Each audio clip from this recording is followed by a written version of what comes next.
ආයුබෝවන් දුවේ පුතේ තවත් අලුත් පාඩමක් අරගෙන අදත් අපි ආවා ඔයගලන්ට අද 13 ශ්‍රේණියේ තාක්ෂණ නිවේදනය සඳහා විද්‍යාව විෂයේ දෙවන නිපුණතාවය අදාළ පදාර්ථයේ යාන්ත්‍රික ගුණ පිළිබඳ පාඩමේ නිපුණතා මට්ටම 2 කොටස විස්තර කිරීමටයි අද මම සැරසෙන්නේ සූදානම් වන්නේ. ඉතින් ඔබ දැනටමත් කොලයක් පෑනක් අරගෙන මේ ඉඳගෙන ඉන්නේ. ඒ හින්දා අපි අද පාඩම කරගෙන යමු. මේ නිපුණතා මට්ටම තමයි මෙතනදී අපි විස්තර කරන්න යන්නේ. ප්‍රත්‍යස්ථතාවය පිළිබඳ දැනුම භාවිත කරමින් අවශ්‍යතාවයට ගැළපෙන ද්‍රව්‍ය තෝරාගන්නේ කොහොමද කියන එක ප්‍රායෝගිකව ඔයගොල්ලෝ ඉදින්දා ජීවිතයේ වැඩ කටයුතු කරද්දී මේ පාඩම් වලින් ඉගෙන ගන්නා දේවල් ඔයගොල්ලෝ යොදා ගන්නා විදිය. ඉතින් මේ පාඩමත් ප්‍රායෝගිකව ඉතාම වැදගත් වෙන සහ ඔයගලන්ට ගොඩාක් ප්‍රායෝගික සංසිද්ධි විස්තර කරන්න පුළුවන් පාඩමක්. ද්‍රව්‍ය තෝරා ගැනීමෙදී ඉතාම වැදගත් වෙනවා. මේ පාඩමේ ඉගෙනුම් ඵල විදිහට අපි සෙලින්ම ද්‍රව්‍යයක ප්‍රත්‍යස්ථ ගුණ මොනවද කියන එක විස්තර කරනවා. ඒ වගේම තන්තුවක ආතතිය සමග විතතිය තන්තුවක් මත යොදන බලය සමග විතතිය විචලනය වීම පරීක්ෂා කරනවා. ආතන්න ප්‍රත්‍යාබල හා සම්පීඩන ප්‍රත්‍යාබල කියන්නේ මොනවද කියන එක අර්ථ දක්වනවා. ආතන්න වික්‍රියාව සහ සම්පීඩන වික්‍රියාව කියන්නේ පද මොනවද කියලා අර්ථ දැක්වීමක් කරනවා. වගේම ප්‍රත්‍යාබලය සහ වික්‍රියාව අතර ප්‍රස්ථාරයේ භාවිතයෙන් ද්‍රව්‍ය වර්ගීකරණය කරන්නේ. ඒ කියන්නේ තන්‍ය ද්‍රව්‍ය සහ බංගුර ද්‍රව්‍ය විදිහට විස්තර කරන හැසිරීම මොන වගේද කියන එක විස්තර කරනවා. සමානුපාතික සීමාව සඳහා හුක්ගේ නියමය ඉදිරිපත් කිරීම සහ තිය ඇති තන්තුවක දුන්න කබඩා වී ඇති ප්‍රත්‍යස්ථ විභව ශක්තිය පිළිබඳ ගණනය කිරීම සහ ප්‍රමාණනය කිරීම. ඒ වගේම ප්‍රත්‍යාබල තත්ත්වයන් අතරදී වස්තුවක හැඩය වෙනස් වීම සහ පරිමාවි වෙනස් වීම ඇතිවන බව කොහොමද කියන එක විස්තර කරනවා. ඉතින් මේ පාඩම මුලින්ම අපි ප්‍රත්‍යස්ථතාව නැත්නම් ප්‍රත්‍යස්ථ ගුණ කියන්නේ මොනවද කියන එක මුලින්ම විස්තර කරලා බලමු. ඉතින් අතරතුරේ පුතේ ප්‍රත්‍යස්ථතාවයේ විදියට සලකන්නේ කිසියම් වස්තුවක් මත බලයක් යෙදුවහම ඒ වස්තුවේ හැඩය වෙනස් වෙනවා නම් සහ ඒ බලය ඉවත් කරාම ඒ වස්තුව නැවත මුල් හැඩයටපත් වෙනවා නම් අන්න අපි ඒ වස්තුවට කියනවා ප්‍රත්‍යස්ථ වස්තුවක් නැත්නම් ඒ ගුණයට කියනවා ප්‍රත්‍යස්ථතාවය කියලා. පැහැදිලි රබර් පටියක් අරගත් රබර් පටිය පොඩි බලයක් යොදලා අදින්න අතාරින්න නැවත ඒක මුල් හැඩයට එනවා. අන්න ප්‍රත්‍යස්ථ ගුණ තියෙනවා රබර් පටියට. රබර් පටිය ප්‍රත්‍යස්ථ ද්‍රව්‍යයක්. මෙන්න මේ ගුණයට තමයි ප්‍රත්‍යස්ථතාවය කියලා කියන්නේ. බලයක් යෙදුව විට හැඩය වෙනස් වන සහ බලය ඉවත් කළ විට නැවත මුල් හැඩයට පත් වීමේ ගුණය. මේ බලයක් දුවම හැඩය වෙනස් වෙලා බලය අයින් කරාම නැවත මුල් හැඩයට එන්න ඕනේ.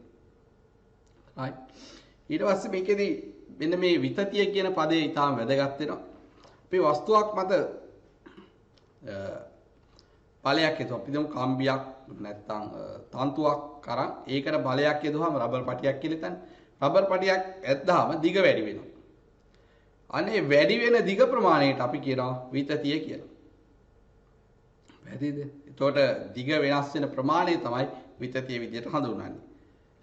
එතකොට මේ විදියට ගත්තොත් මුල් දිග L නෝට් සහ ඇද්දාට පස්සේ දිග L නම් විතතිය කියලා කියන්නේ මේ L ඍණ L නෝට් දිගේ සිදුවන වැඩිවීමට.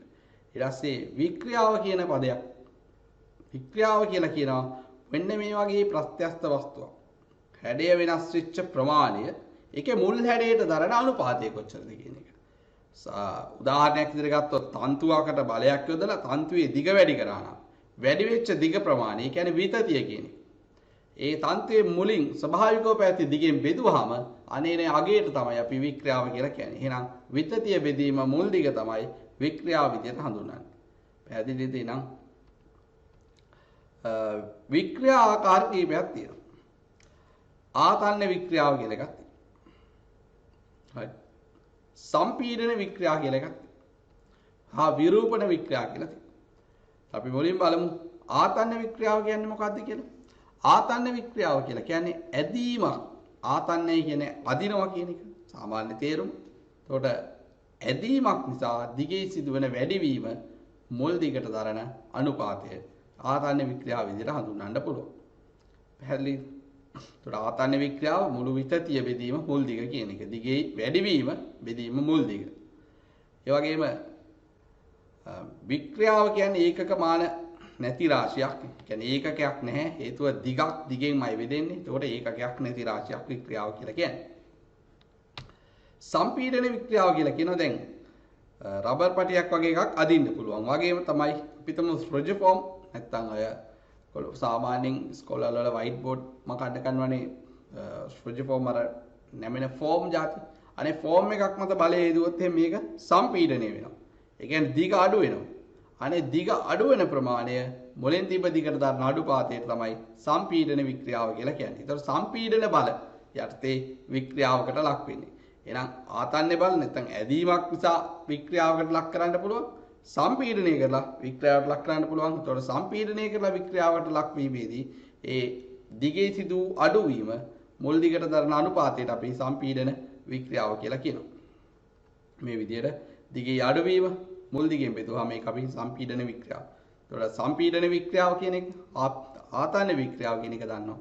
විරූපණ වික්‍රියාව ගැන අපි මේකේ අන්තිමට මේ පාඩමේ අවසාන කොටසේදී විස්තර කරමු. එතකොට මේකත් ඒකක නැති රාශිය මොකද මේ දෙකම සමානයි එක හා සමානයි අඩුවීම සහ වැඩිවීම කියන එක විතරයි වෙනස කරන්නේ. ඊට පස්සේ ප්‍රත්‍යාබලය කියන ප්‍රත්‍යාබලයක් කියලා කියන්නේ කිසියම් වස්තුවක් මත යොදන බලය ඒ වස්තුවේදු වර්ගඵලයේ බෙදුවාම හරස්කඩ වර්ගඵලය නැත්නම් ලම්බක වර්ගඵලයෙන් බෙදුවාම ඒකට කියනවා ප්‍රත්‍යාබලය කියලා. එහෙනම් ක්‍රියාකාරී පෘෂ්ඨ වර්ගඵලයට දරන අනුපාතය. වස්තුවක හැඩය වෙනස් කිරීම සඳහා යෙදු බලය ක්‍රියාකාරී පෘෂ්ඨේ වර්ගඵලයට දරන අනුපාතය තමයි ප්‍රත්‍යාබලය කියලා කියන්නේ. ඒතර ප්‍රත්‍යාබලය සමානයි බලයේ බෙදීම හරස්කඩ වර්ගඵලයේ විදිහට ලියන්න පුළුවන්. ප්‍රත්‍යාබලයේ ඒකකයේ ගත්තොත් බලයේ මයින ඒකකයේ නිව්ටන්. එතන ප්‍රත්‍යාබලයේ ඒකකයට අපි ගියොත් බලය මයිනවා නිව්ටන් වලින් හරස්කඩ වර්ගඵලය මන වර්ග මීටර. එහෙනම් මේ ප්‍රත්‍යාබලයේ ඒකකයේ ඉන්නේ වර්ග මීටරයේ නිව්ටන් කියන එක. වර්ග මීටරයේ නිව්ටන් ඒකකේ අපි මීට කලින් පාඩමකදී විස්තර කරලා තියෙනවා. ද්‍රාස්තිතිය පාඩමේදී පීඩනයමයි නේ ඒකකේ. වර්ග මීටරයට නිව්ටන්. නැත්නම් අපි ඔකට කියනවා පැස්කල් කියලා. එහෙනම් ප්‍රත්‍යාබලයේ ඒකකය පීඩනයේ ඒකක වලට සමානයි. ප්‍රත්‍යාබලය හැබැයි දැන් අපි මෙතන කතා කරන වස්තුව දැන් රබර් පටි වගේ ඇදෙන්නේ නැහැ. සාමාන්‍යයෙන් වානේ කම්බියක් ගත්තොත් ඒක මත වලයක් හදුවම මේක මේ මිලි ඇහැට පේන්නේ නැති ප්‍රමාණයක් තමයි දිග වැඩි වෙන්නේ. මිලිමීටර් ගණන් විතර ප්‍රමාණයක්. ඉතින් ඒ හින්දා මීටර් ගණන් ඇදෙන්නේ නැති හින්දා ගොඩක් වෙලාවට කාර්මික ශාස්ත්‍රයේදී මේ වර්ග මීටරයට නිව්ටන් කියනවා වෙනුවට වර්ග මිලිමීටරයට නිව්ටන් කියලා තමයි ලියන්නේ. අපි දැනගන්න ඕනේ ගණන් හදද්දී අපි SI ඒකකයට දාගෙන ගණන් හදුවාම තමයි අපි නැත්තම් උත්තර වර්ධින්න පුළුවන්. අපි හරියට අවධානයෙන් කරේ නැත්තම්. ඒ හින්දා මේ වර්ග මිලිමීටරයට නිව්ටන් විදියට දෙන ඒකකය වර්ග මීටරයට නිව්ටන් විදියට පරිවර්තනය කරගන්නේ කොහොමද කියලා පොඩ්ඩක් බලමු. මෙන්න මේ විදියට එතකොට වර්ග මිලිමීටරයට නිව්ටන් එකක් කියන්නේ නිව්ටන් එක බෙදීම වර්ග මිලිමීටර එකක් කියන එක.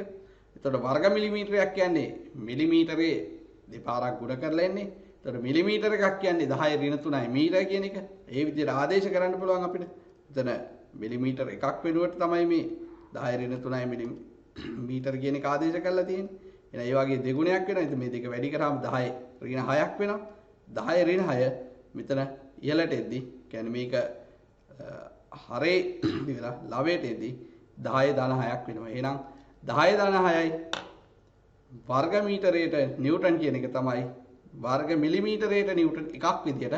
එහෙනම් ඕනම වර්ග මිලිමීටරයට නිව්ටන් වලින් දෙන අගයක් 10 6කින් වැඩි කරාම දැන් ඔතන ලක්ෂ 10කින් වැඩි කරාම ඕගොල්ලන්ට ඒක වර්ග මීටරයට නිව්ටන් කියන එකකට පරිවර්තනය කරගන්න පුළුවන්.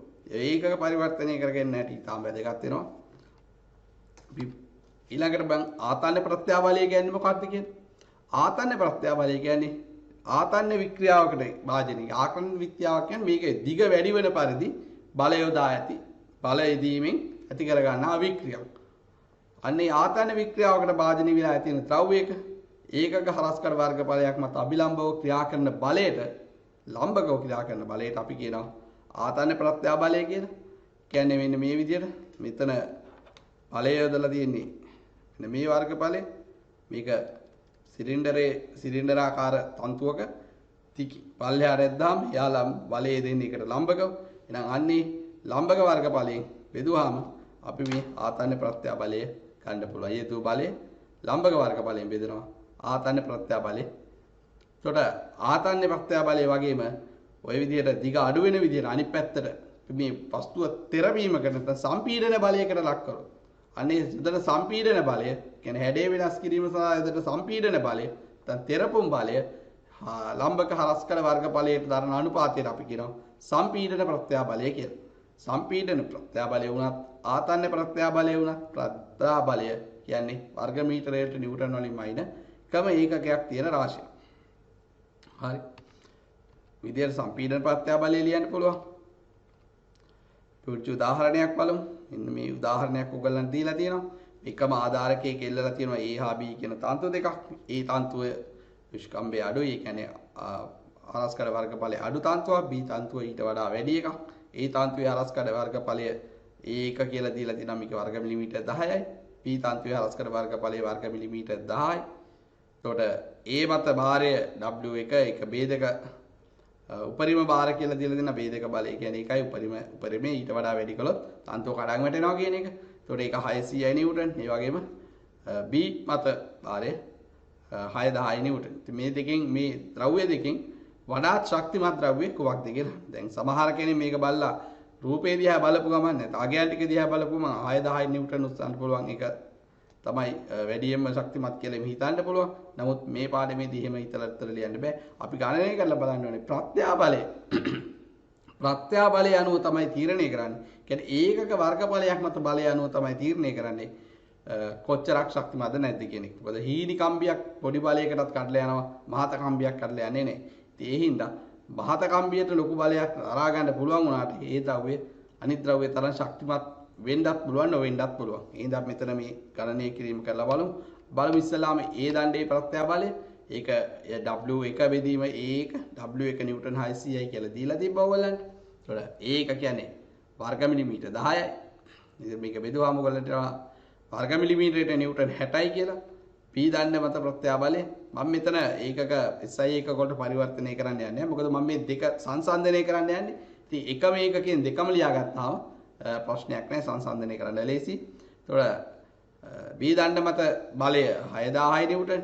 යාගේ වර්ගඵලය 1000යි වර්ග මිලිමීටර. ඒතකොට ඒ මත ප්‍රත්‍යා බලය එන්නේ වර්ග මිලිමීටරයට නිව්ටන් 6යි කියලා. එහෙනම් වැඩි ප්‍රත්‍යා බලයක් දරන්නේ A දණ්ඩ මගින්. එහෙනම් A දණ්ඩ සාදා තියෙන ද්‍රව්‍ය වඩා ශක්තිමත් B ට වඩා. පැහැදිලි විදිහට ශක්තිමත් භාවය ප්‍රත්‍යා බලය මත තමයි ඔයගොල්ලෝ බලන්න ඕනේ. නිකන් තන්තුව මත යොදා ඇති බලය මත නෙමෙයි. ඊළඟට අපි බලමු මේ පාඩමේ තියෙන ඊටාම වැදගත් කොටසක් තමයි මේ ප්‍රත්‍යා බල වික්‍රියා සටහන නැත්නම් ප්‍රත්‍යා බල වික්‍රියා ප්‍රස්ථාරය. එතකොට මේ ප්‍රත්‍යා බලය කිසියම් ද්‍රව්‍යයක් මත ප්‍රත්‍යා බලය වික්‍රියාවත් එක්ක වෙනස් වෙන හැටි තමයි මේ ප්‍රස්ථාරය මගින් ඉදිරිපත් කරන්නේ. එතකොට මේ ප්‍රස්ථාරයේ විවිධ සීමාවන් තියෙනවා. මේ සීමාවන් තුල විස්තර කිරීමේ සීමාවන් අර්ථ දක්වන්නේ කොහොමද කියන එක දුවලා පුතාලා ඔක්කොම හොඳට තේරුම් ගන්න ඕනේ. ඒ වගේම දැන් මේ පාඩමේ ප්‍රශ්නයක් ගිය අවුරුද්දේ විභාගයටත් සම්පූර්ණ ප්‍රශ්නයක් දීලා තිබ්බා. මේක තා වැදගත් පාඩම් හින්දා සාමාන්‍ය සම්පූර්ණ ප්‍රශ්නෙ දෙන්න පුළුවන් විදිහේ පාඩමක්. ඉතින් ඒ හින්දා මේක ගොඩක් වැදගත්. ඔයගලගේ ජීවිතේටත් වැදගත්. හොඳට අවබෝධ කරගන්න උත්සාහ කරන්න මේ කරුණු කියන්නේ කරුණු මොනවද කියන එක. මේ ප්‍රත්‍යා බල වික්‍රියා සටහන ගත්තොත් මේකේ x අක්ෂයෙන් වික්‍රියාවද y අක්ෂයෙන් ප්‍රත්‍යා බලයද ලකුණු කරනවා. මෙන්න මේ ප්‍රස්ථාරයේ හැඩය වෙන්නේ. කියන්නේ මේ හැඩය මම කියන්නේ මේක පරීක්ෂණාත්මකව අරගන්න පුළුවන් ඔයගලන්ට ද්‍රව්‍යයක් සඳහා බලය වැඩි කර කර. එතකොට මෙන්න මේ විදිහේ හැඩයක් එන්නේ. මේකේ එක එක විවිධ පරාස තියෙනවා සීමාවන්. එතකොට මුලින්ම අපි මෙන්න මේ සරල රේඛීයව ප්‍රස්ථාරය එන්නේ මෙන්න මේ ටිකේ. අනේ රේඛීයව කියන්නේ නියත අනුක්‍රමණයකින් යුක්ත ප්‍රස්ථාරයන කොටසට අපි කියනවා සමානුපාතික සීමාව කියලා. ඒ සීමාවෙන් ඔබට යද්දි පොඩ්ඩක් මේ ප්‍රස්ථාරය චුට්ටක් වක්‍ර වෙනවා. අනේ එතන සීමාවේ වක්‍රයේ උඩ ප්‍රත්‍යක්ෂ සීමාව කියලා කියනවා. ඊට පස්සේ ආයෙ පොඩ්ඩක් ප්‍රත්‍යා බලය පොඩ්ඩක් අඩු වෙනවා. ඒ අවනති ලක්ෂය කියලා කියනවා. ඊට පස්සේ අවසානයේ තන්තුව මෙහෙම ගිහිලා උපරිම බලය ආවට පස්සේ එතනින් හරි ගිහින් තන්තුව කැඩිලා යනවා. ඒක ભેදක ලක්ෂය කියලා කියනවා. එතකොට මේ එකින් එකක් ගැන මම වෙන වෙනම විස්තර කරන්න. මේ සමානුපාතික සීමාව තව කාරණාවක් මෙතන කියලා ඉන්නම්. දැන් මේ බලය මෙහෙම වැඩි කරන් ගියා වගේම තමයි දැන් බලය අයින් කරාම ප්‍රත්‍යස්ත වස්තුවක් නම් ආයේ මුල් හැඩයට එන්න ඕනේ. නමුත් මේකේ මේ C ලක්ෂයෙන් එහාට ඒක ආයේ මුල් හැඩයට එන්නේ නැහැ. C ලක්ෂයේ ඉඳන් ආයේ අඩු කළොත් එයා මේ ස්ථීර වික්‍රියාවක් ඉතුරු කරනවා. මේක තුළ මෙන්න මේ ටික ඉතුරු වෙනවා. මේකේ බලය බිඳුවට ගෙනාව මෙච්චරක් ඉතුරු වෙලා. ඒ කියන්නේ ස්ථීරව ඇදිලා තියෙනවා. දැන් කම්බියක් අරන් මෙහෙම ඇද්දොත් ඇදලා ආයේ බලය අතහැරියා මේක ටිකක් ඇදිලා තියෙනවා. අනේ ඇදිලා තියෙනවනේ. ඒක නෙත්තනේ අෂ්ටයක් කියලා කියනවනේ. අපි ඒක අවශ්‍ය නැහැ. මෙතනදී මෙන්න මේ ස්ථීර වික්‍රියාවක් ඉතුරු වෙනවා. ඒ කියන්නේ එතනින් එහාට යාගේ ප්‍රත්‍යස්ත ගුණ නැහැ කියන එකයි ඒකේ තේරුම. අපි ඒ ගැන විස්තර කරමු. මේ සීමාවන් ගැන වෙන වෙනම මොනවද කියලා බලමු. එයාගෙන් තමයි මේ B කියන්නේ ප්‍රත්‍යස්ත සීමාව. B ගෙන් මේ පැත්ත. B ගෙන් වම් පැත්තේ සීමාව මේ ටික තමයි මේ ද්‍රව්‍යයේ ප්‍රත්‍යස්ත සීමාව වෙන්නේ. B ගෙන් මේ පැත්තට අපි කියන්නේ මේ ද්‍රව්‍යයේ සුවිකාර්ය සීමාව කියලා. සුවිකාර්ය. මේ පැත්ත ඇවිල්ලා ප්‍රත්‍යස්ත සීමාව. එතකොට අපි මෙන්න මේ උපරිම ප්‍රත්‍යාබලය ගන්න පුළුවන් උපරිම මේ ප්‍රස්ථාරයේ උපරිම පෙන්වන්න දැන ඒකටත් අපි නමක් කියන එක ભેදක ප්‍රත්‍යාබලය කියලා කියන්නේ ඒකත් අපි ඉස්සරහට විස්තර කරනවා. එතකොට සමානුපාතික සීමාව විස්තර කරද්දී කියන්නේ ප්‍රත්‍යාබලය වික්‍රියාවට සමානුපාතිකව වෙනස් වෙන. කියන්නේ සමානුපාතිකව වෙනස් වෙන උපරිම සීමාව. එතනින් එහාට සමානුපාතික වෙන්නේ නැහැ කියන එක ඒකේ තියෙනවා. අනේ සීමාව තුළ අපි කියනවා සමානුපාතික සීමාව කියලා. කියන්නේ ප්‍රත්‍යාබල වික්‍රියා ප්‍රස්ථාරයේ අනුක්‍රමණයේ නියත අනුක්‍රමණයකින් යුත් සීමාව කියන එක. පැහැදිලි? එතකොට ප්‍රත්‍යස්ත සීමාව කියලා කියන්නේ ද්‍රව්‍ය මත බලයක් යොදන විට ඒ ද්‍රව්‍යයේ හැඩය වෙනස් වෙන, දිග වැඩි වෙන, ඵලය ඉවත් කරාම නැවත මුල් හැඩයට එන උපරිම සීමාව තමයි ප්‍රත්‍යස්ත සීමාව කියන්නේ. ඒ කියන්නේ ප්‍රත්‍යස්ත සීමාවෙන් ඔබට අපි බලය පොඩ්ඩක් වැඩි කළොත් ඒක මුල් අගයට වෙන්නේ නැහැ. ඒක තුල යම් වික්‍රියාවක් ඉතිරි වෙලා පවතින. ඒ කියන්නේ කම්බියක් ප්‍රත්‍යස්ත සීමාවෙන් ඊගාට බලයක් දුන්නොත් ඇත්තටම වෙන්නේ ඒ කම්බිය ආයත් බලය අයින් කරාම ඒක ආය අර මුල් තිබ්බ දිගට වෙන්නේ නැහැ. දශම ගානක් හරි දිග වැඩි වෙලා පවතිනවා. එන්නේ ඒ වගේ ස්ථීර වික්‍රියාවක් ඉතිරි වෙනවා නම් ඒ ප්‍රත්‍යස්ත සීමාව ඔබට කියලා. ප්‍රත්‍යස්ත සීමාව පැනලා ගිහිල්ලා කියන්නේ. පැහැදිලි ප්‍රත්‍යස්ත සීමාව තුල නම් හැමතිස්සෙම ඵලය දුන්නාම හැඩය වෙනස් වෙන්න ඕනේ. ඵලය ඉවත් කරාම නැවත මුල් හැඩයටම එන්නත් ඕනේ.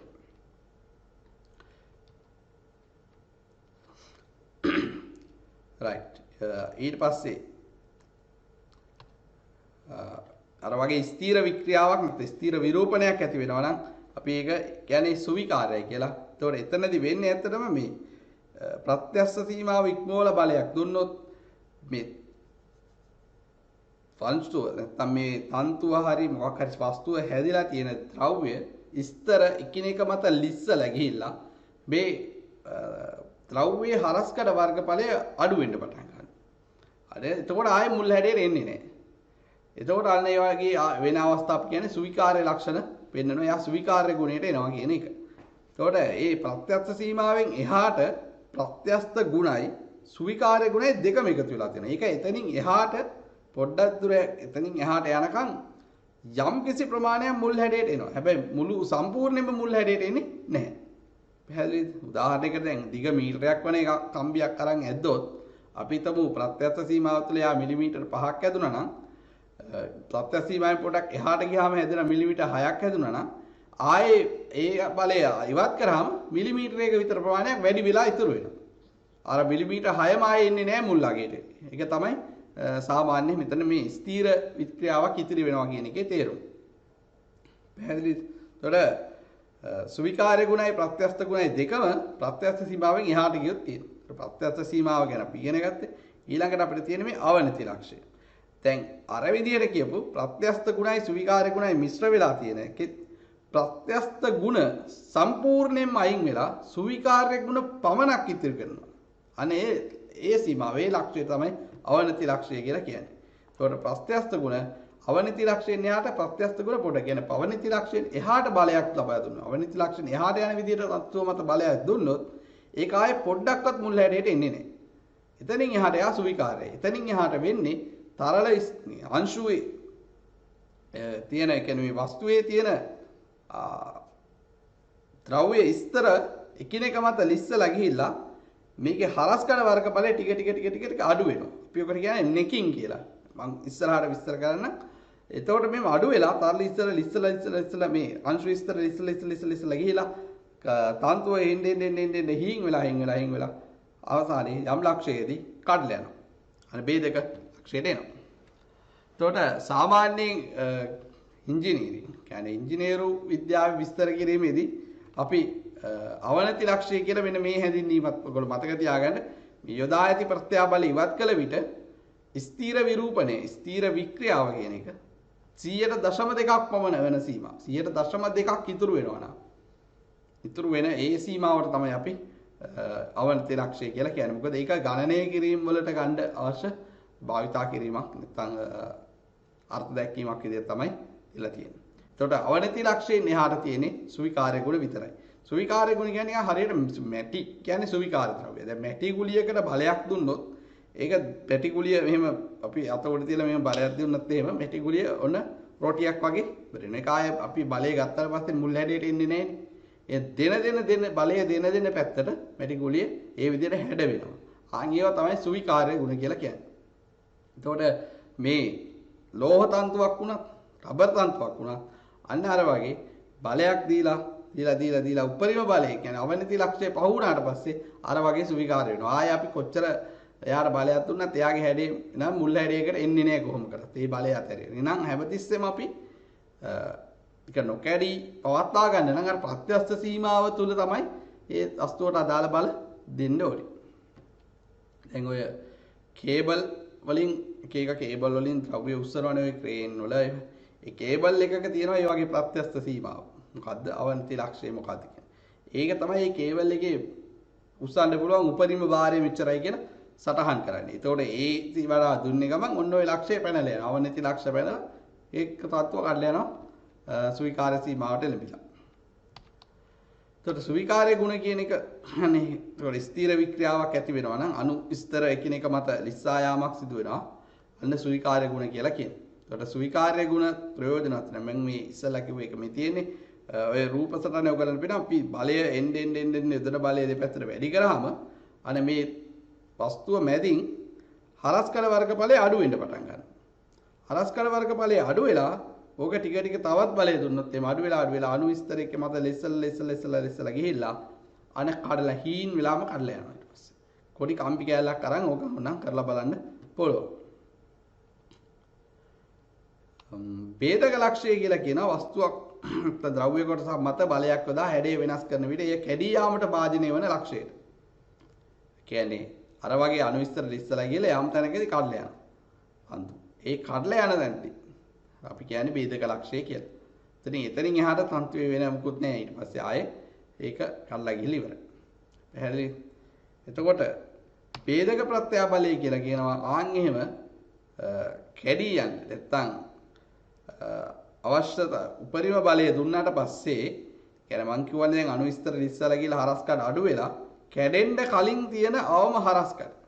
කියන්නේ කැඩෙන්න කලින් මේකේ තියෙන කුඩාම හරස්කඩ තියෙන පටුම හරස්කඩ අන්නේ හරස්කඩ යොදපු බලය හරස්කඩෙන් බෙදුවාම අන්නේ එතන එන ප්‍රත්‍යාබලය තමයි ભેදක ප්‍රත්‍යාබලය කියලා කියන්නේ. එහෙනම් නම් කැඩී යාමට අනුරූපව පටුම හරස්කඩේ ඒකීය වර්ගඵලයක් මත ක්‍රියා කරන බලයට ભેදක ප්‍රත්‍යාබලය කියලා කියන එක. ભેදක ප්‍රත්‍යාබලය තමයි මේ ප්‍රත්‍යස්ත වස්තුවකට නැත්නම් මේ වස්තුවකට ලබා ගන්න පුළුවන් උපරිම බලය වෙන්නේ. උපරිම ප්‍රත්‍යාබලය වෙන්නේ. එතනින් එහා ප්‍රත්‍යාබලයක් ලබා ගන්න බෑ. එතනින් මොකද එතනින් එහාට කඩලා යනවා. මේ රූප සරණේ ඔයගොල්ලන්ට බලාගත්ත හැකි මේ පැත්තේ තියෙනවා ද්‍රව්‍යයක්. පේනවා මෙතන පොකුත් නැහැ. මේක අපි හිමීට ප්‍රත්‍යාබලයක් නේද මේ දෙපැත්තට ඇද්දොත් ටික මේකේ හරස්කඩ එන්න දිග පොඩ වැඩි වෙන ගමන් හරස්කඩ ටික අඩු වෙනවා.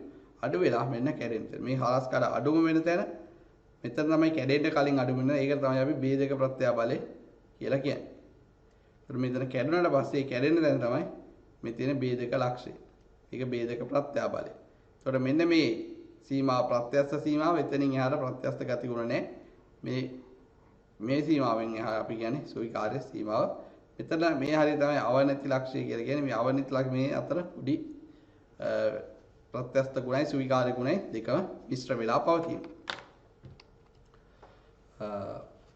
මෙන්න මේ පාඩම සම්බන්ධව තියෙන ඊටාම වැදගත්ම නියමය තමයි හුක්ගේ නියමය කියලා කියන්නේ.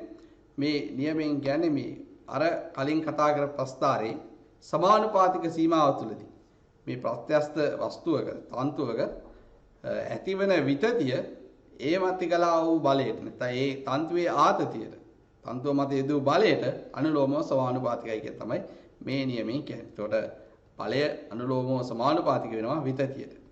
සමානුපාතිකයි E විතතිය E කියලා අපි එක්ස්ටෙන්ෂන් කියන්නේ E කියලා සංකේතය පාවිච්චි කරනවා. එහෙනම් නියතයක් සමානුපාතික ලකුණ අයින් කරනවා නියතය දාලා K කියලා සමානුපාතික නියතය. ඒකෙන්ද අපිට F ලියන්න පුළුවන් බලය. ඒ කියන්නේ මේ වගේ තන්තුවක් මත කියා කරන බලය F සමානයි KE කියලා ලියන්න පුළුවන්. එතකොට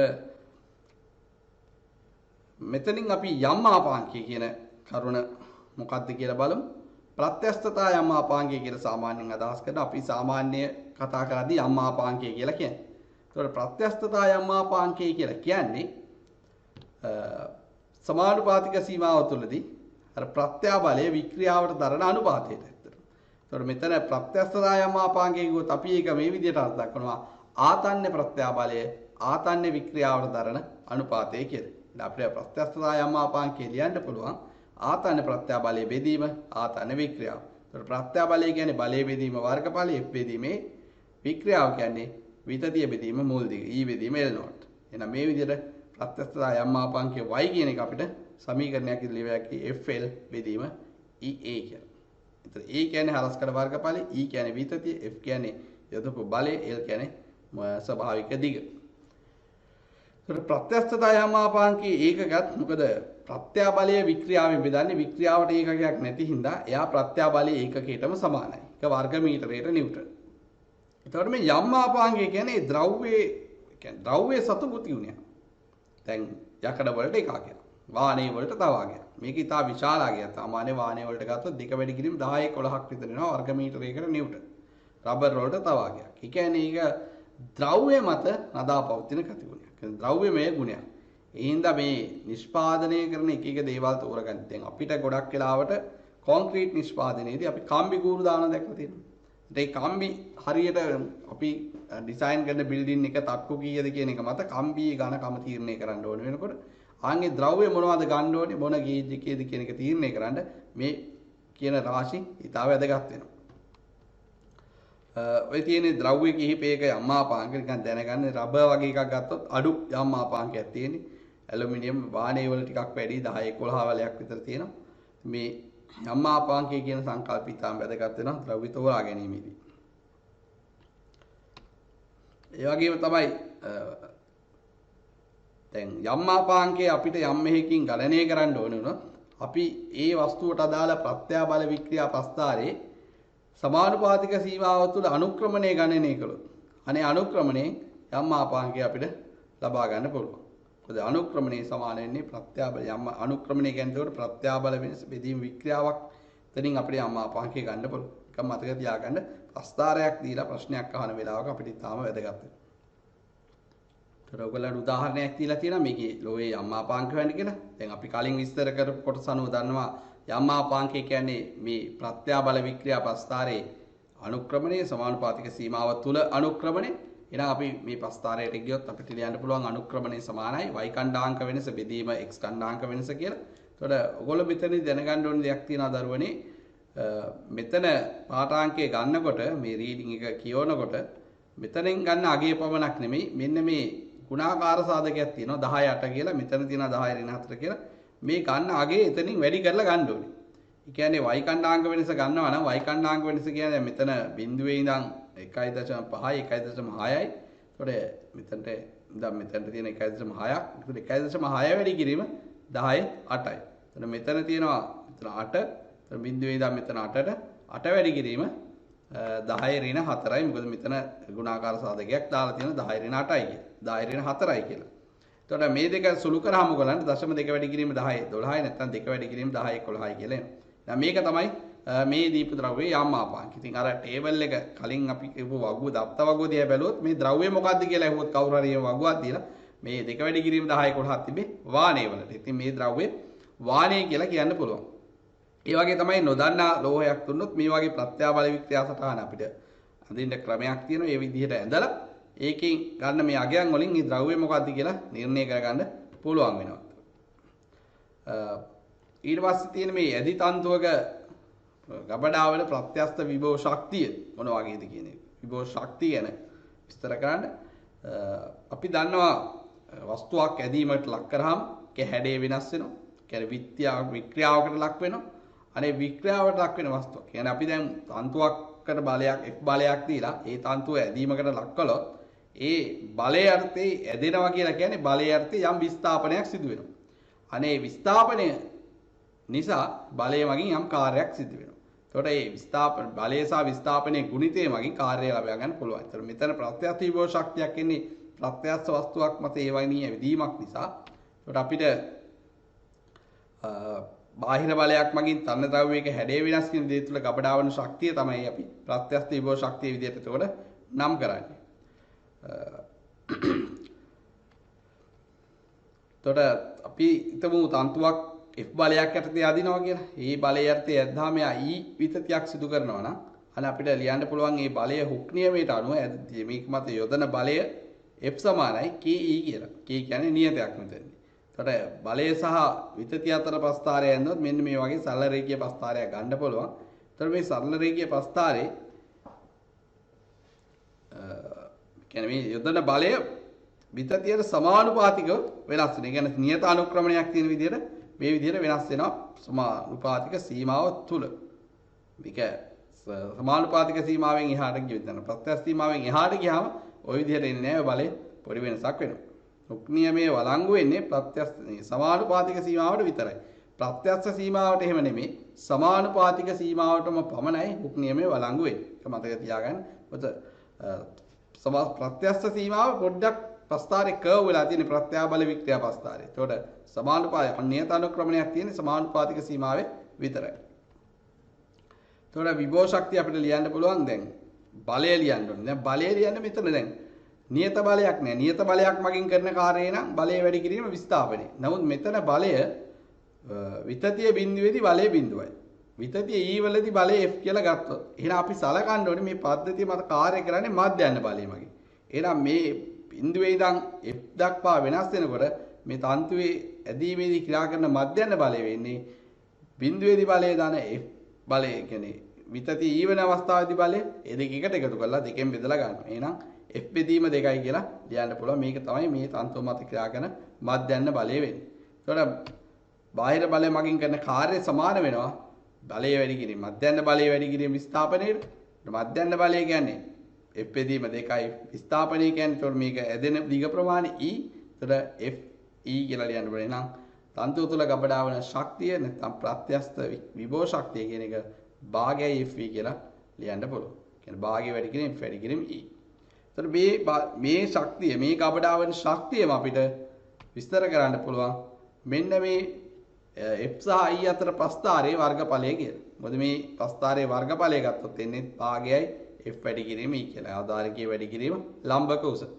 ආධාරකයේ විදිහට E ප්‍රමාණයක් තියෙනවා. ලම්බක උස විදිහට F ප්‍රමාණයක්. එතකොට F වීම තමයි එන්නේ. එහෙනම් ඒක මේ F සහ E අතර මේක පටල ගන්න එපා දැන්. ප්‍රත්‍යාබලය සහ වික්‍රියා අතර ප්‍රස්ථාරය නෙමෙයි. බලය සහ විතතිය අතර ප්‍රස්ථාරයේ වර්ගඵලය මගින් තමයි ප්‍රත්‍යස්ත විභව ශක්තිය දෙන්නේ. ඒ අදාළ තන්තුව තුල ගබඩා වූ. එතකොට ප්‍රත්‍යස්ත විභව ශක්තිය අපිට ලියන්න පුළුවන් භාගයයි Fe කියලා.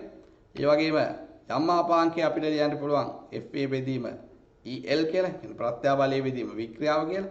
එතකොට එතනින් අපිට බලය ලියා ගන්න බලය යුක්ත කරගත්තොත් යම් මාපාංකය ආශ්‍රයෙන් වස්තුව මත ක්‍රියා කරපු බලය ලියන්න පුළුවන්. YE බෙදීම L යම් මාපාංකයේ විතතිය වැඩි කිරීම වර්ගඵලයේ අරස්කඩ වර්ගඵලයේ බෙදීම දිග කියලා. ඒක අපි ගෙනහිලා ආදේශ කරන අර ප්‍රත්‍යස්ත විභව ශක්ති සමීකරණයේ භාගයයි Fe කියන එක F වෙනකොට අන්න එතනදී අපිට ඒකට ප්‍රත්‍යස්ත විභව ශක්තිය ලියන්න පුළුවන්. භාගයේ වැඩි කිරීම F වෙනකොට දාන YE බෙදීම L වැඩි කිරීම E. එතකොට මෙතනින් අපිට සමීකරණයක් එනවා මේ ප්‍රත්‍යස්ත විභව ශක්තිය සමානයි AY විතතිය වර්ගී E වර්ගයේ බෙදීම 2L කියලා.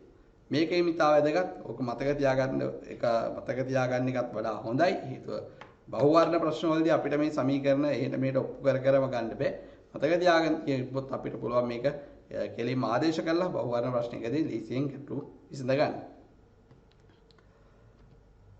අපි උදාහරණයක් බලමු. අර කලින් දීපු ප්‍රස්ථාරයම මම ගන්නම්. එතකොට මේ ප්‍රස්ථාරයේ මෙතන කියලා තියෙනවා ලෝහ කම්බිය හරස්කඩ වර්ගඵලය වර්ග මිලිමීටර් 2යි සහ දිග මීටර් 5ක් වන කම්බියක් මිලිමීටර් 4ක විතතියකට ලක්වන මොහොතේ ඒ තුල ගබඩා වී ඇති ප්‍රත්‍යක්ෂ විභව ශක්තිය ජූල් වලින් කොච්චරද කියලා ගණනය කරන්න කියලා දීලා තියෙනවා.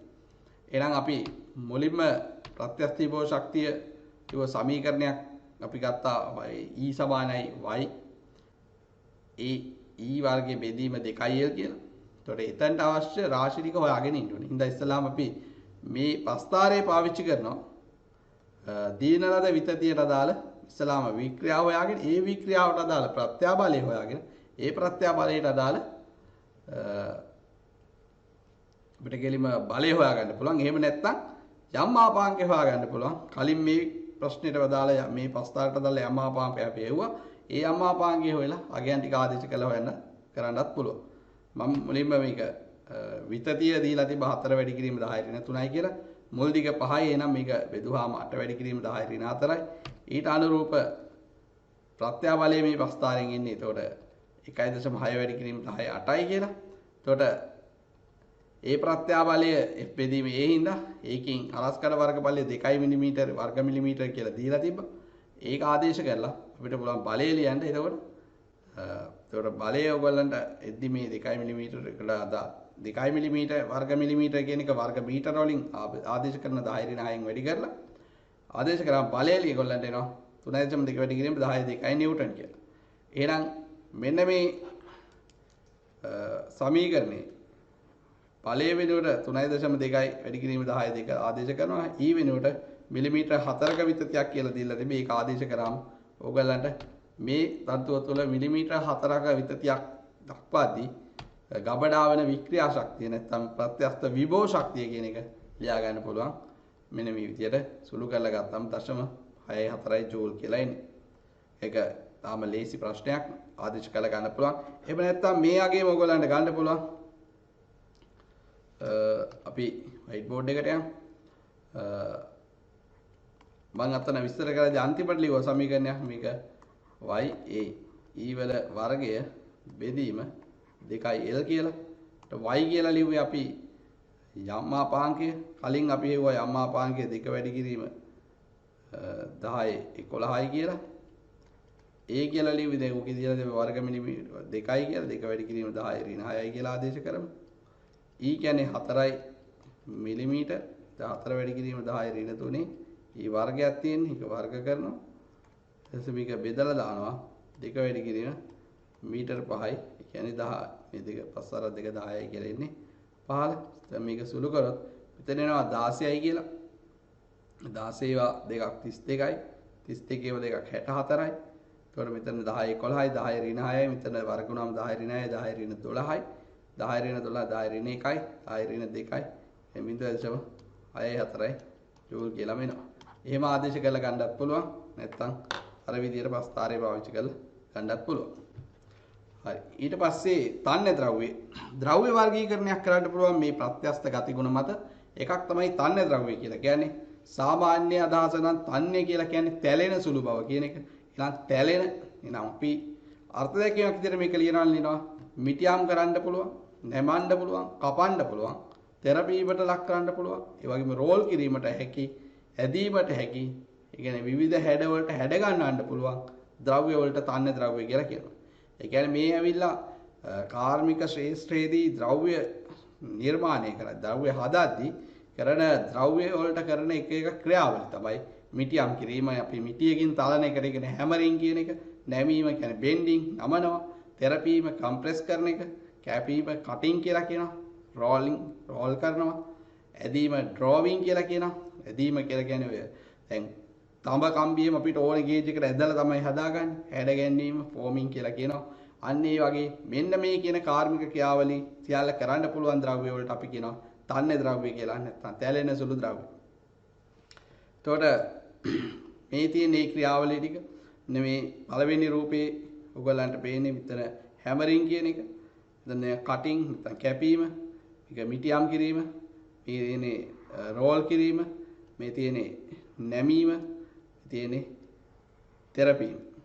ඉතින් ඔන්න ඔය ක්‍රියාවලි කීපයක් ඔය පෙන්නලා තියෙන රූප ටිකෙන් මේ වගේ කරන්න පුළුවන් ද්‍රව්‍ය තන්නේ ද්‍රව්‍ය කියනවා. මේක ඊටාම වැදගත් අපිට කාර්මික ශාස්ත්‍රයේදී අපිට අවශ්‍ය විදියට උපකරණ සහ එක දේවල් සාදා ගැනීමට ඊළඟට අපි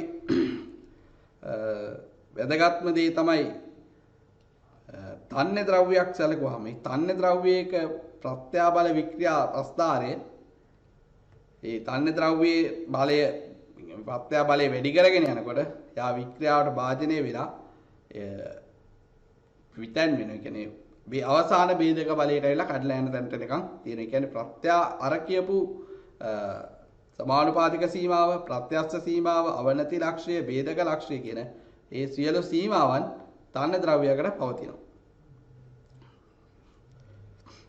සමහර ද්‍රව්‍ය වලට නමුත් ප්‍රත්‍යාබල වික්‍රියා ප්‍රස්ථාරය එකිනෙකට වෙනස් ද්‍රව්‍යයන් ගත්තොත් ඒවට වෙනස්.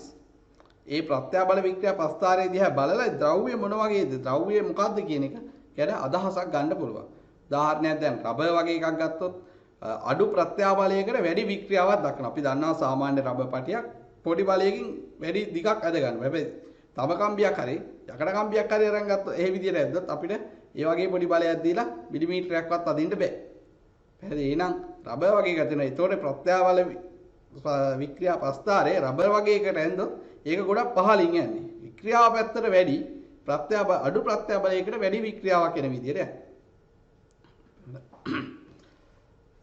ඊට පස්සේ අපි මේ උදාහරණ කීපයක් ගත්තොත් ඒ ඕන තරම් උදාහරණ තියෙනවා. මෙතන කිප් දෙක තුනක් දීලා තියෙන්නේ රබර්, ඊයම්, තඹ, යකඩ කියන ද්‍රව්‍ය ගත්තාම ගොඩක් තන්නයි තලන්න නමන්න යකඩ කියන එක ගොඩක්ම අපි දන්නවා ගොඩක් ද්‍රව්‍ය පුටු අනම් මලන් හැම එකම හදලා දෙන්නේ යකඩ වලින්. ඒතකොට මේ රත්තරන් කියන එකත් එහෙමයි. රත්තරන් චේන් ඒවා හදන්න පුළුවන්. ඒවා තියෙන ප්‍රත්‍යස්ත ගුණයින්ද ඕන විදියට ඕන හැඩයට නමලා ඕන විදිහේ හදා ගන්න පුළුවන්. ඒවා තියෙන තන්නේ ගති ගුණ හින්දා. නමුත් දැන් යකඩ වුණත් තන්නේ නොවන අවස්ථාවක් තියෙන්න පුළුවන්. මොකද මේක උෂ්ණත්වය මතත් යම් රදා පැවතීමක් තියෙනවා. මම ඒක තව පොඩ්ඩකින් විස්තර කරන්නම්. ඊළඟට බලමු බංගුර ද්‍රව්‍ය. බංගුර ද්‍රව්‍යයක් කියලා කියන්නේ බිඳෙන සුළු ද්‍රව්‍ය. ඒ කියන්නේ ප්‍රත්‍යාවලය කියන්නේ වස්තුව මත බාහිර බලය වැඩි කරගෙන යනකොට එකපාරම ප්‍රත්‍යස්ත සමානුපාතික සීමාව ඉවර වෙලා ප්‍රත්‍යස්ත සීමාවට එළඹෙනකොටම වාගේ කියන්නේ ප්‍රත්‍යස්ත සීමාවෙන් ඔබට යන්න කලින් කඩලා යනවා. බිඳිලා යනවා නම් අන්න ඒ වගේ ද්‍රව්‍ය වලට කියනවා බංගුර ද්‍රව්‍ය කියලා. ඒ කියන්නේ බංගුර ද්‍රව්‍යයක් සුවිකාර්ය ගුණ පෙන්වන්නේ නැහැ කොයි වෙලේකවත්. එයා ප්‍රත්‍යස්ත ගුණ යම් ප්‍රමාණයක් පෙන්නනවා. ඒතරින් එහාට කඩලා යනවා. හොඳම උදාහරණය තමයි වීදුරු. වීදුරු කියන්නේ බංගුරයි. වීදුරුවක් අපි මෙහෙම නැමුවොත් ඒක නැවෙන්නේ. යකඩ කම්බියක් කරන් මෙහෙම නැමුවොත් අපිට නමන්න පුළුවන්. මොකද ඒ ආ වීදුරු කම්බියක් කරන් වීදුරු රොඩ් දණ්ඩක් කරන් නැමුවොත් ඒක ගාලා කඩලා යනවා. අනේ ගති ගුණේ බිඳෙන සුළු බවට තමයි බංගුර ද්‍රව්‍ය කියලා කියන්නේ. ඒතර බංගුර ද්‍රව්‍යයක සුවිකාර්ය ගුණ පවතින්නේ නැහැ. ඒතර බංගුර ද්‍රව්‍යයකට ප්‍රත්‍යස්ත වික්‍රියා සටහන වික්‍රියා ප්‍රස්ථාරය ඇඳොත් මෙන්න මේ වගේ මේකේ මේ සීමාවෙන් එහාට මේ සමහර ද්‍රව්‍ය වල මෙතනින් එහාට චුට්ටක් ඔය වගේ තියෙන්නත් පුළුවන්. කියන්නේ දැන් කොන්ක්‍රීට් කියන්නේ බංගුර ද්‍රව්‍යයක්. ඉතින් කොන්ක්‍රීට් එතකොට පිත්තල ලෝකඩ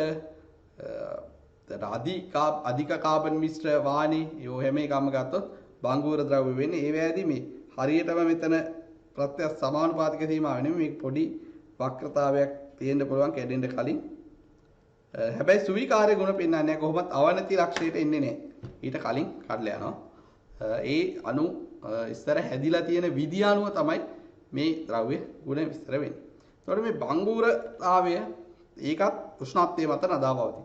කියන්නේ දැන් වීදුරු උනත් ප්‍රත්‍යස්ත ගුණ පෙන්වනවා. වීදුරු අපි දන්නවා සාමාන්‍ය උෂ්ණත්වයට වැඩි කරලා වීදුරු දිය කරන්න පුළුවන්. ඒ දිය කරාට පස්සේ අපිට ඕන විදිහට ඕන පැත්තට නමලා හදා ගන්න පුළුවන්. කියන්නේ සමහර වීදුරු. අනේ ඒ වගේ තත්ත්වයට ආවම මේක බංගුර තත්ත්වයට එනවා කියලා බංගුර ද්‍රව්‍ය තන්නේ තත්ත්වයට එනවා කියලා කියන්න පුළුවන්.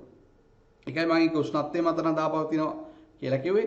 දැන් පුතාලා දුවලා මම දන්නේ විදිහට මිනිමාඩු කාලෙත් ගියා ටයිටැනික් කියන චිත්‍රපටිය බලලා ඇති. ඒ චිත්‍රපටියේදී ඔයගොල්ලෝ දන්නවා මේ නැව කැඩිලා දෙකට කැඩිලා කෑලි වලට මෙහෙම කැඩලා දෙකට කඩලා කෑලි දෙක දෙපැත්තට යනවා. දැන් සාමාන්‍ය යකඩ හදලා තියෙන්නේ මේ නැව හදලා තියෙන්නේ යකඩ වලින්. දැන් යකඩ කම්බියක් අරන් ඔහම නැවුවට දෙකට කඩලා මෙහෙම දෙකට කෑලි දෙකට කඩලා යන්නේ නැහැ. ඉතින් මේ නැව එහෙම දෙකට කඩලා ගියකෝ. දැන් මොකද යකඩ කියන්නේ දැන් වාහනේ වලින් හදලා තින්නේ. ඒක ඇවිල්ලා මේ තන්නේ ද්‍රව්‍ය වලින් හදලා තියෙන්නේ. ඒක අර බංගුර ද්‍රව්‍යයක් වගේ එහෙම දෙකට කෑලි දෙකට කඩලා යන්න බෑ හරියට. මම අන්න ඒක කිව්වේ ඒක උෂ්ණත්වය මත නදාපවතිනවා කියලා. තේදුවේ මේ උෂ්ණත්වය අඩු කරාම තන්නේ ද්‍රව්‍යයක් බංගුර තත්ත්වයටපත් වෙනවා. දැන් ටයිටැනික් නැව යන්නේ මේ අයිස් කන්දක හැප්පිලානේ වැඩේ වෙන්නේ. ඒකට අයිස් කන්ද කියන්නේ සෙල්සියස් බිඳුවේ උෂ්ණත්වය කියලා හිතමු බිඳුවේ තියෙන. ඒකට සාමාන්‍ය යකඩ සෙල්සියස් 10ක් 12ක විතර උෂ්ණත්වයට අඩු වෙනකොට යකඩයක් තන්නේ ද්‍රව්‍යයක් වුණාට ඒක බංගුර තත්ත්වයටපත් වෙනවා. අනේ බංගුර තත්ත්වයටපත් වුණාට පස්සේ ඒක අර වීදුරු වගේ කඩලා යන්න පුළුවන්. ඒ විදිහට තමයි ටයිටැනික් නැව පව විදිහට කඩලා යන්න හේතුව. නිකන් සරල පැහැදිලි කිරීමක් කළේ. එතකොට ප්‍රත්‍යස්ත බව හා සුවිකාර්ය බව විස්තර කරන්න කිව්වොත් එහෙනම්. එතකොට ප්‍රත්‍යස්ත බව අපි කලින් මුලින්ම විස්තර කරා. ඵලයක් යදුවාම හැඩය වෙනස් වෙන. ඵලය ඉවත් කරාම නැවත මුල් හැඩයට එනවා. අන්න ඒක ප්‍රත්‍යස්ත බව නැත්නම් ඒ එන ගුණයට කියනවා ප්‍රත්‍යස්ත ගුණය කියලා. සුවිකාර්ය ගුණය කියලා කියන්නේ වස්තුවකට බලයක් යෙදුවාම ස්වභාවික හැඩය වෙනස් වෙලා බාහිර බලය ඉවත් කරාම ඒකයි මුල් හැඩයට එන්නේ නැත්නම් එයා වෙනස් වෙච්ච හැඩයේම දිගටම පවතිනවා නම් ඒකට කියනවා අපි සුවිකාර්ය ගුණය නැත්නම් සුවිකාර්ය බව කියලා. දැන් මැටි ගුලියක් නැත්නම් පිටි ගුලියක් පිටි වලින් කෑම જાති හදනකොට ඕන පැත්තට බරලා හදාගන්න. ඒකේ තියෙන සුවිකාර්ය බව හින්දා. ඒකට සුවිකාර්ය බව අපිට ප්‍රයෝජනවත් වෙන ද්‍රව්‍ය වල තියෙන අපිට ඕන විදිහට කීක දේවල් හදා ගන්න. දැන් මැටි, සිමෙන්ති, බදාම සුවිකාර්ය. සිමෙන්ති බදාම සුවිකාර්යයෙන් හින්දා තමයි අපිට සිමෙන්ති බදාමේ අපිට ඕන පැත්තට දාලා හැඩ කරලා කීයක් හදා ගන්න පුළුවන් වෙලා තියෙන්නේ. ඒක පාවිච්චි කරලා. ඒකට මේ තියෙන්නේ එහෙම එකක් දැන් යකඩ වුණත් සුවිකාර්යයි ගුණ පෙන්නනවා. මේක දැන් ඔය පේපර් ක්ලිප් එකක් මේ පැත්තේ රූපේ වාට පේනවා ඇති. මෙතන නේ පේපර් ක්ලිප්. ඒක ඕන පැත්තට අපිට නමන්න පුළුවන් ওই විදිහට. ඒ නමලා ওই විදිහේ තියාගන්න පුළුවන් වෙන්නේ ඒකේ තියෙන සුවිකාර්ය බව හින්දා. දැන් මේ තියෙන රබර් පටියක්. ඒක ඇදලා ඒ ඇදපු විදිහටම තියාගන්න බෑ. ඒක ඇදලා අතහැරපු ගමන් බලය අයින් කරපු ගමන් අනේ ආයෙ මුල් හැඩයට මෙනවා. අන්න ඒක ප්‍රත්‍යස්ත ගුණය. එතකොට මේ එක්කිනෙකට වෙනස් ද්‍රව්‍ය සඳහා මේ ප්‍රත්‍යාබල වික්‍රියා ප්‍රස්ථාරය ගත්තොත් දැන් සුවිකාර්ය ද්‍රව්‍යයක සාමාන්‍ය ප්‍රත්‍යාබල වික්‍රියා ප්‍රස්ථාරය මේ වගේ ගොඩක් පහළින් යන්නේ. කියන්නේ අඩු ප්‍රත්‍යාබලයකට වැඩි වික්‍රියාවක් පෙන්වන විදිහට. තන්නේ ද්‍රව්‍ය වලට විතරයි මේ සම්පූර්ණ ප්‍රස්ථාරය වෙන්නේ. බංගුර ද්‍රව්‍යයකට ප්‍රත්‍යස්ස සීමාවෙන් එහාට ප්‍රස්ථාරය නැහැ. දැන් මේකේ මේ උඩ බංගුර ද්‍රව්‍ය වල ප්‍රස්ථාරය හැමතිස්සෙම උඩින් තියෙන්න ඕනි කියලා එහෙම කතාවක් නැහැ. බංගුර ද්‍රව්‍යයක් ශක්තිමත් භාවයේ අඩු බංගුර ද්‍රව්‍ය නම් මෙන්න මේ වගේ මේ පැත්තෙන් එන්නත් පුළුවන්. තන්නේ ද්‍රව්‍යයක් ඊට වඩා උඩ යන්නත් ඒක ඒ ද්‍රව්‍යයේ ශක්තිමත් භාවයේ මත තීරණය වෙන්නේ. ඒක අපි පසුවට විස්තර කරමු. එතකොට මතක තියාගන්න දැන් කොන්ක්‍රීටුත් බංගුරයි. කොන්ක්‍රීට් අපි දන්නවා කොන්ක්‍රීට් සාමාන්‍යයෙන් පුපුරන. දැන් අපිට බංගුරතාවය අඩු කරගන්න පුළුවන්. බංගුරතාවය අඩු කළේ ද්‍රව්‍ය ප්‍රත්‍යස්ත ගුණය වැඩි කරගන්න පුළුවන්. ඒ තුලට ප්‍රත්‍යස්ත ද්‍රව්‍යයක් නැත්නම් තන්නේ ද්‍රව්‍යයක් ඇතුල් කරලා. ඒ හින්දා තමයි කොන්ක්‍රීට් මේ හදද්දි ඒකට වාලේ කූරු යකඩ කූරු දානවනේ ඇතුළට. දාලා දැල් බැඳලා එහෙමනේ කොන්ක්‍රීට් ඔය බීම් හදන්නේ. තලාද කියලා කියන්නේ. එතකොට ආන්ගේ ප්‍රත්‍යස්ත ගුණ වැඩි කරගන්න පුළුවන්. එතකොට ආන් ඒ වගේ හදන කොන්ක්‍රීට් ලේසියෙන් කැඩෙන්නේ. ප්‍රත්‍යස්ත ගුණයක් තියෙනවා අපි. අවසානයේ විස්තර කිරීමක් කරනවා. ඊට පස්සේ මේ වස්තුවක විරූපණය කියන එක. දැන් ආතන ප්‍රත්‍යාබල කතා කළා. සම්පීඩන ප්‍රත්‍යාබල කතා කරා. සම්පීඩන වික්‍රියා කතා කළා. දැන් කතා කරන්නේ විරූපණ ප්‍රත්‍යාබල සහ විරූපණ වික්‍රියා. විරූපණයක් කරනවා කියලා කියන්නේ වස්තුවක් අරන් අපි ඇඹරීමකට ලක් කළොත්. හිම අඹරනවා. ඇඹරුවොත් ඒ වස්තුවේ සම්පූර්ණ සමස්ත හැඩයම වෙනස්. දැන් රබර් පටියක් අරන් මේව ඇද්දොත් ඒකේ දිග විතරයි වෙනස් වෙන්නේ. සාමාන්‍ය දිග විතරයි වෙනස් වෙන්නේ කියලා අපි සලකන්නේ. හරි. එතකොට එක පැත්තකට විතරයි. දැන් විරූපණය මේක ඇඹරුවොත් එහෙම මේකේ සමස්ත හැඩයම වෙනස් වෙනවා. සමස්ත අණු මුළු ඔක්කොම අණු මේ හැඩය වෙනස් වීමට දායක වෙනවා. අන්න ඒක තමයි විරූපණයක් නැත්නම් ව්‍යාකෘතියක් කියලා අපි කියන්නේ. පැහැදිලි. එතකොට යම් අක්ෂයක් වටා ඇඹරීමකට ලක් කළාම වස්තුවේ මූලික හැඩය සමස්තයක් ලෙස වෙනස් වීම. ඒකට අපි කියනවා විරූපණය වීම සහ ව්‍යාකෘතිය නැත්තම්. පැහැදිලිද? එතකොට විරූපණ ප්‍රත්‍යාබලය කියලා කියන්නේ මේ වෙනස් කිරීමට යොදන බලය ඒ වෙනස් බලයේදු පෘෂ්ඨ වර්ග ඵලයෙන් ස්පර්ශ පෘෂ්ඨ වර්ග ඵලයෙන් බෙදුවාම අන්න ඒකට අපි කියන විරූපණ ප්‍රත්‍යාබලය කියලා. දැන් මම මේ තියලා තියෙන මේ ගණකයක් දින වස්තුවක මෙන්න මේ ඉහළ පෘෂ්ඨයට ස්පර්ශීයව මෙහෙම බලයක් යොදලා. මේ තියෙන්නේ මෙතන යොදලා ඒ බලය. ඒතකොට මෙන්න මේ යොදපු බලය මේ ස්පර්ශීය පෘෂ්ඨ වර්ග ඵලය. දැන් කලින් අපි ගත්තේ ලම්බක පෘෂ්ඨ වර්ග ඵලය. මෙතනදී විරූපණයේදී ගන්න අපි ස්පර්ශ පෘෂ්ඨ වර්ග ඵලය. ඒතකොට මෙයා මෙන්න මේ අක්ෂය වටා කෝණික විස්ථාපනයක් තමයි සිදු කරලා තියෙන්නේ. පැහැදිලිද? අන්නේ ස්පර්ශ පෘෂ්ඨ වර්ග ඵලය මේක බෙදුවා මේකට අපි කියනවා විරූපණ ප්‍රත්‍යාබලය කියලා. ඒ කියන්නේ බලයේ බෙදීම ස්පර්ශ පෘෂ්ඨ වර්ග ඵලය. ඒත් විරූපණ වික්‍රියාව කියලා කියන්නේ මෙන්න මේ ඇඹරෙන කෝණයට. කියන්නේ විරූපණ ප්‍රත්‍යාබලයක් යටතේ යම් අක්ෂයක් වටා ඒ පද්ධතිය නැත්නම් ඒ වස්තුව ඇඹරීමට ලක්වන සාපේක්ෂ කෝණික විස්ථාපනය නැත්නම් ඇඹරීමට ලක්වන කෝණයට අපි කියනවා විරූපණ වික්‍රියාව කියලා. එතකොට මේ විරූපණ වික්‍රියාව විරූපණ ප්‍රත්‍යාබලයට දරන අනුපාතයට අන්න ඔය විරූපණ ප්‍රත්‍යාබලයේ බෙදනවා විරූපණ වික්‍රියාවේ මේ කෝණය අපිට හොයාගන්න පුළුවන් මේකේ තියෙන ජ්‍යාමිතිය බලන්න ඩෙල්ටා x බෙදීම මේක tan θ කිව්වොත් ඩෙල්ටා x බෙදීම මේ l කියන සංරාජකයට සමානයි.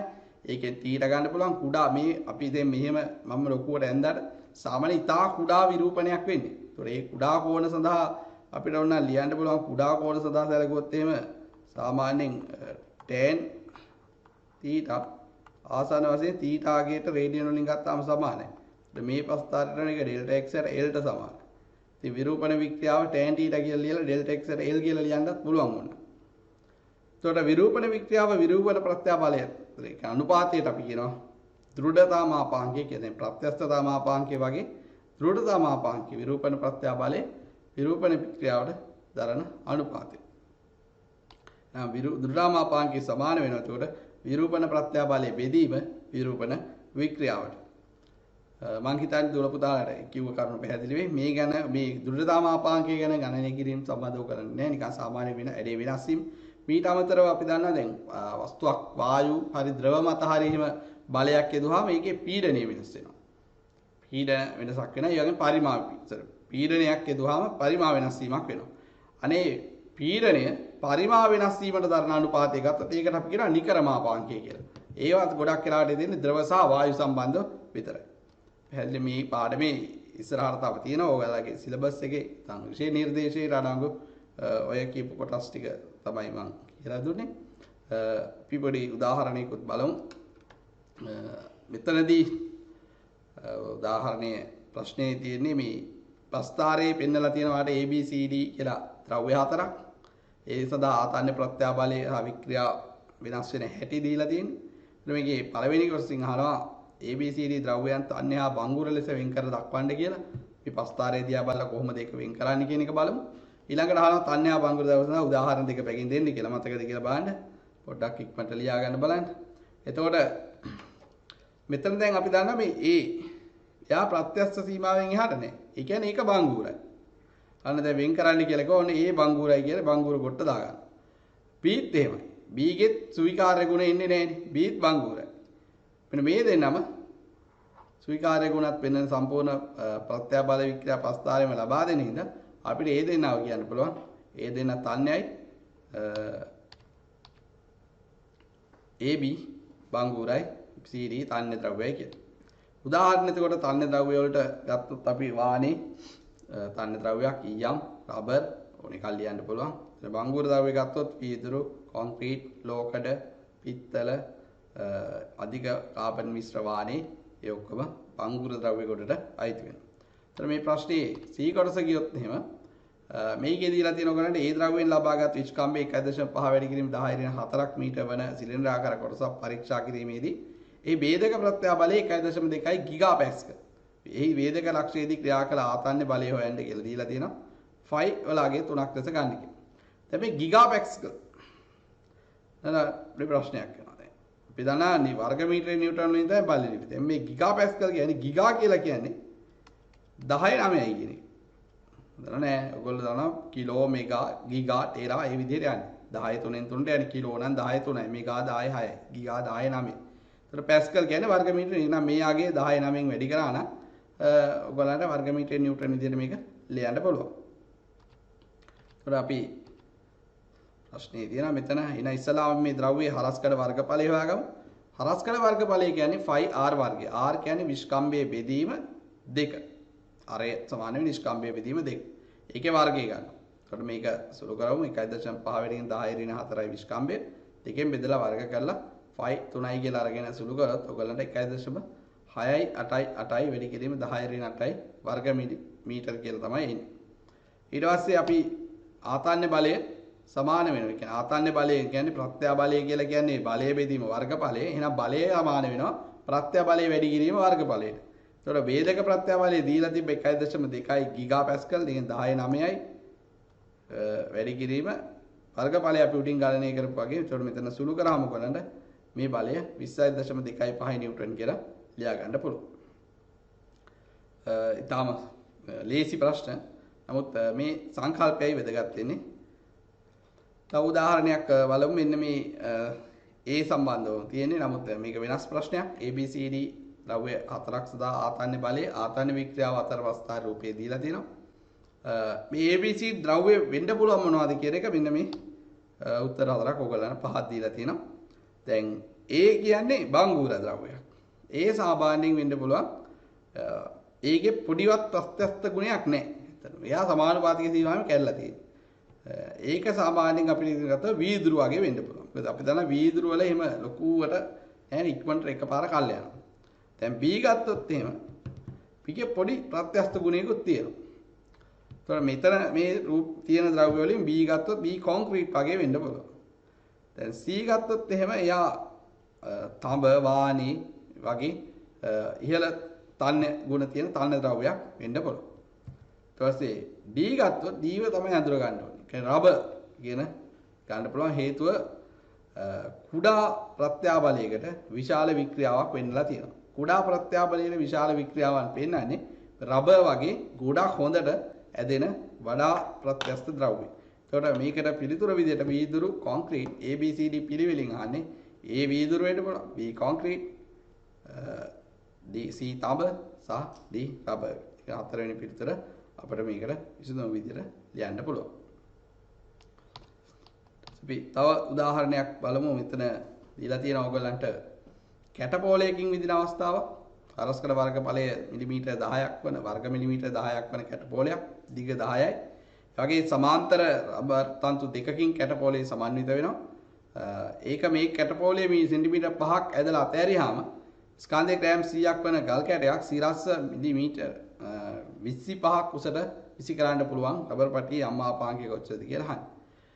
අපි මේ ප්‍රශ්නේ මේ විදිහට වැඩි විස්තර කිරීමක් කළොත් එතකොට කැටපෝලේ දැන් මෙතන ඇද්ද ගමන් වෙන්නේ රබර් පටිය ඇද්දාම ඒ තුළ ප්‍රත්‍යස්ත විභව ශක්තියක් ගබඩා වෙනවා. අතෑරියාම මේ ප්‍රත්‍යස්ත විභව ශක්තිය අඩු වෙනවා. අඩු වෙලා මේක උඩ යනවා කියන්නේ ගුරුත්වාකර්ෂණ විභව ශක්තිය වැඩි වෙනවා. එහෙනම් මෙතනදී වෙන ශක්ති පරිණාමණය තමයි මේ රබර් පටියේ කැටපෝලේ ගබඩා වෙලා තිබ්බ ප්‍රත්‍යස්ත විභව ශක්තිය ගුරුත්වාකර්ෂණ විභව ශක්තිය බවට පරිවර්තනය වීම. එහෙනම් ශක්ති හානියක් මේකේ සිද්ධ වෙන්න විදියක් නැහැ කියලා අපි උපකල්පනය කරොත් අපිට කියන්න පුළුවන් අර ප්‍රත්‍යස්ත විභව ශක්තිය අඩුවීම ගුරුත්වාකර්ෂණ විභව ශක්තිය වැඩි වීමට සමානයි කියලා. ඉතින් ප්‍රත්‍යස්ත විභව ශක්තියේ සමීකරණය ගුරුත්වාකර්ෂණ විභව ශක්තියේ සමීකරණයයි අරන් ඒ දෙක සමාන කරලා අපිට ඔය කියන්නේ අම්මාපාංකය හොයන්න පුළුවන්. මොකද ප්‍රත්‍යස්ත විභව ශක්තිය අම්මාපාංකයෙන් ලියන ආකාරය අපි මීට පොඩි වීඩියෝවකට කලින් විස්තර කරා. පැහැදිලිද? එතකොට මෙතන පොඩි ප්‍රශ්නයක් තියෙනවා. මෙතන දැන් තන්තු දෙකක් තියෙනවා. එතකොට අපි එක තන්තුවකට විභව ශක්තිය ලියලා ඒක දෙකෙන් වැඩි කරන්න ඕනේ. දෙකෙන් ගුණ කරන්න ඕනේ තන්තු දෙකටම අවශ්‍ය විභව ශක්තිය ගන්න. ඉතින් බලමු මේකේ මේ E සමානයි AY E වර්ගයේ බෙදීම 2L කියන්නේ ප්‍රත්‍යස්ත විභව ශක්තිය ලියන සමීකරණය. විභව ශක්තිය සාමාන්‍ය ගුරුත්වාකර්ෂණ විභව ශක්තිය mgh ප්‍රමාණයි. දැන් මේ දීලා තියෙන ඔයගලන්ට දත්ත ටික අපි පොඩ්ඩක් බැලුවොත් ඉස්සලාම හරස්කඩ වර්ගඵලයේ දීලා තියෙන වර්ග මිලිමීටර වලින් මම මේක වර්ග මීටර කරලා ලියා ගන්නවා 10 ඍණ 6න් වැඩි කරලා. ඊළඟ දිග 10 ඍණ 2කින් වැඩි කරලා මීටර වලින් ලියා ගන්නවා සෙන්ටිමීටර 10. එතකොට විතතිය සෙන්ටිමීටර 5 කියන එකත් 10 ඍණ 2කින් වැඩි කරලා මීටර වලින් ලියා ගන්නවා. ස්කන්ධය ග්‍රෑම් 100 කියන එක 10 ඍණ 3න් වැඩි කරලා කිලෝග්‍රෑම් වලින් ලියා ගන්නවා. ඒ වගේම උස මීටර 25යි ඒක SI එකකින්මයි දීලා තියෙන්නේ ගුරුත්වත්වනේ තප්පර වර්ගයට මීටර 10ක් විදියට ගන්න. අනේ නම් එක් රබර් පටියක ගබඩා වෙන ප්‍රත්‍යස්ත විභව ශක්තිය අපිට ලියන්න පුළුවන් E1 කියලා ගත්තොත් AYE වර්ගයේ බෙදීම 2L කියලා. ඒවා රබර් පටි දෙකේම විභව ශක්තිය ඔක දෙකෙන් වැඩි කරලා ලියනවා. ගුරුත්වාකර්ෂණ විභව ශක්තිය සමාන වෙනවා mgh ට. එහෙනම් ශක්ති හානියක් උනේ නැත්නම් මේ ප්‍රත්‍යස්ත විභව ශක්තිය ගුරුත්වාකර්ෂණ විභව ශක්තිය සමාන කරලා කියන්නේ ගුරුත්වාකර්ෂණ විභව ශක්තිය වැඩි වීම ප්‍රත්‍යස්ත විභව ශක්තිය අඩු වීමට සමාන වෙන්න ඕනේ. අනේ යනවා අපිට මේක mgh සමානයි AYE වර්ගයේ බෙදීම L කියලා ලියන්න පුළුවන්. එතනින් අපිට y යුක්ත කරගෙන මේ කලින් අර ලියපු දත්ත ටික මේකට ආදේශ කරලා යම් මාපාංකයක් ලියන්න පුළුවන්. එක වැඩි කිරීම 18යි කියලා. අර වගුවට අනුව කවුරු හරි එවුවොත් මේ රබර් පටි මේ ද්‍රව්‍ය මොනක්ද කියලා ඒ වගුව දිහා බලලා මේකේ ද්‍රව්‍ය මොකක්ද කියන එක යම් මාපාංකයක් අනුව කියන්න පුළුවන්. ඔය කරුණු කියන්නේ මේ විභව ශක්ති ගණනය කිරීම ප්‍රත්‍යාබලය එළිවීම ඔය කියන කරුණු ටික ඉතාම වැදගත් වෙනවා මේ පාඩමට. අපි ප්‍රත්‍යස්ථාවේ ප්‍රායෝගික යෙදීම් කීපයක් බැලුවොත් දැන් මෙන්න මේ විදිහ අපි තුමු කොන්ක්‍රීට් බීම් එකක්. ඒතර කොන්ක්‍රීට් නිකම්ම කොන්ක්‍රීට් බීම් එකක් බීම් කියලා කියන්නේ මේ සිංහලෙන් කියන්නේ තලාද කියලා. කොන්ක්‍රීට් තලාදයක් මත විශාල භාරයක් පැටවුවොත් එහෙම මේ කොන්ක්‍රීට් තලාදේ බීම් එක නැමෙන්න පටන් ගන්නවා. ඒක නැමිලා මෙන්න මේ විදිහට හරියට ෆුල් ලෝඩ් එක මුළු බරම වැටෙනකොට එයා හරියටම ඇදින් කියන්නේ මේ දෙපැත්තට ඇදෙනකොට මේ කොන්ක්‍රීට් බීම් එක මත බල දෙපැත්තට බල වලින් ඇදෙන්න පටන් ගන්නකොට මැදින් ඉරි තලලා බිඳීම ආරම්භ වෙනවා. හැබැයි අපි මේ කොන්ක්‍රීට් බීම් එක හදනකොට මේක මැදට යකඩ වාණේ කම්බියක් දාලා තිබ්බොත් වාණේ දණ්ඩක් දාලා තිබ්බොත් අනේ වාණේ දණ්ඩේ තියෙන ප්‍රත්‍යස්ත ගුණ එනවා මේ කොන්ක්‍රීට් බීම් එකට. එතකොට මේ කොන්ක්‍රීට් අණු කම්බියත් එක්ක එකිනෙකට බැඳෙනවා. බැඳිලා මේ කොන්ක්‍රීට් එක බංගුර ද්‍රව්‍යයක් විදිහට තිබ්බ කොන්ක්‍රීට් එක ප්‍රත්‍යස්ත ගුණ ටිකක් ඉස්මතු වෙලා එන්න පටන් ගන්නවා. එතකොට අර වගේ බිඳීම මෙතනදී නතර වෙනවා. හැබැයි අපි මේ කොන්ක්‍රීට් බීම් එක හදද්දි නිකම්ම කම්බියක් දානව වෙනුවට මේ කම්බිය ආතතියකට ඇදලා කොන්ක්‍රීට් කරලා මේ බීම් එක හැදුවොත් අර කලින්ටත් වඩා මේකේ තියෙන ශක්තිමත්භාවය වැඩි කරගන්න පුළුවන්. අනේවා තමයි අර පෙරසවි කොන්ක්‍රීට් නැත්නම් ප්‍රී ස්ට්‍රෙස් කොන්ක්‍රීට් කියලා සාමාන්‍යයෙන් හඳුන්වන්නේ. එතකොට ඒක තමයි කොන්ක්‍රීට් දානකොට ඔය ගෙවල් තට්ටු දෙකට ගහන ගෙවල් බීම් වලට හැම එකටම කම්බි දාන්නේ. ඒක කම්බි දානකොට කොන්ක්‍රීට් වලයි යකඩ වලයි ප්‍රත්‍යස්ත ගුණ සහ තාප ප්‍රසාරණ ගුණ සමානයි. ඒ විදියට බලලා තමයි දාන්නේ. එතකොට ඒක තමයි මේ ආතතියකට ඇදලා දාන්න තමයි ඔය කම්බි රාමු වගේ හදලා එක කම්බි තියලා බඳින්නේ. එතකොට බැඳාම එකිනෙකට ඒව ඇදිලා ආතතියකට ලක් වෙනවා. ඉතින් මේක උදාහරණ ප්‍රායෝගික යෙදීමක් මේ ද්‍රව්‍ය වල බංගුරතාවයේ අඩු කරලා ප්‍රත්‍යස්ත ගුණ වැඩි කරගන්න.